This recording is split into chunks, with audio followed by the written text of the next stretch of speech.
सच्चा तुझ अमल आए मकबूल मिठा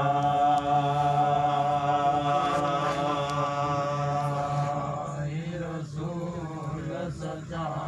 तुझ अमल आए मकबूल मिठा आशिक जो रब पाक खुदा तुझे आशिक जो रब पाक खुदा तुझे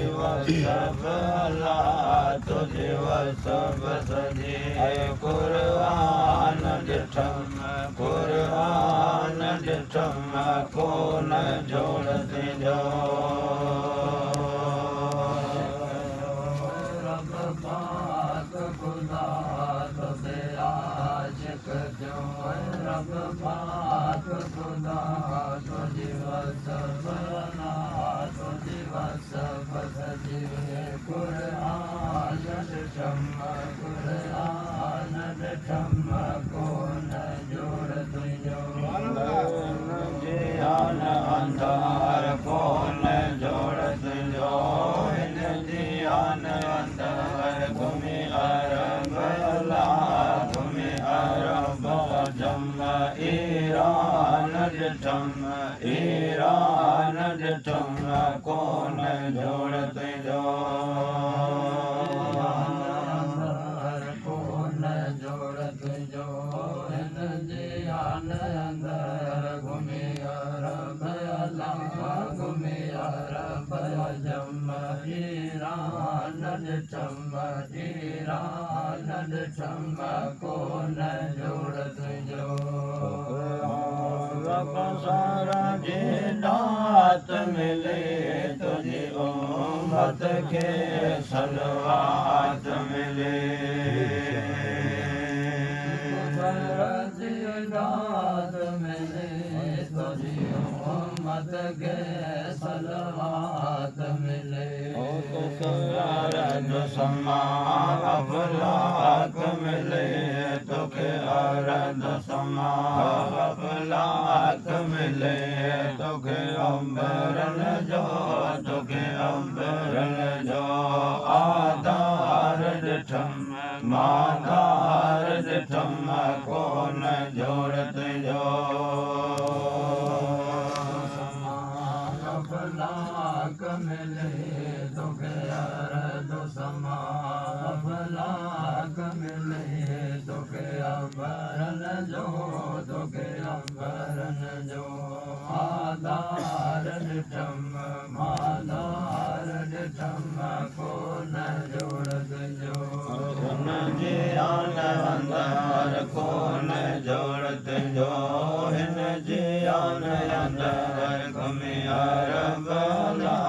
घुमिया रब जम ईरान डिठम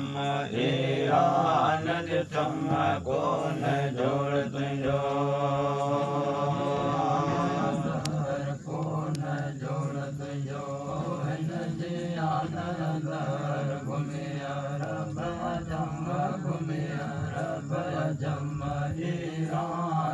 चम ईरान चम को न जोड़त जो गडन जादू रथिया सित हासिल पाक हुजूर रथिया जादू रथिया सित हासिल पाक हुजूर रथिया तो जाने कसफत सब नूर थिया तो जाने कसफत सब नूर थिया तुके पतंग ला तुके पतंग मिसल परवान डिठम परवान डिठम को न जोड़त जो सब नूर थिया तो जाने कसफत सब नूर थिया तुके पतंग मिसल तुके पतंग मिसल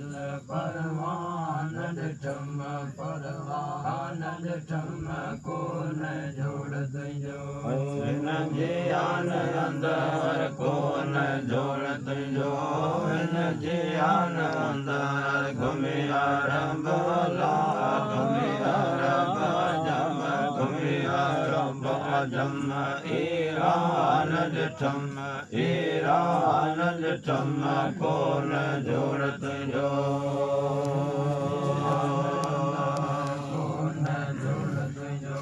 हिन जी आन अंदर घुमिया रब घुमिया रब घुमिया रब जम ईरान डिठम ईरान डिठम को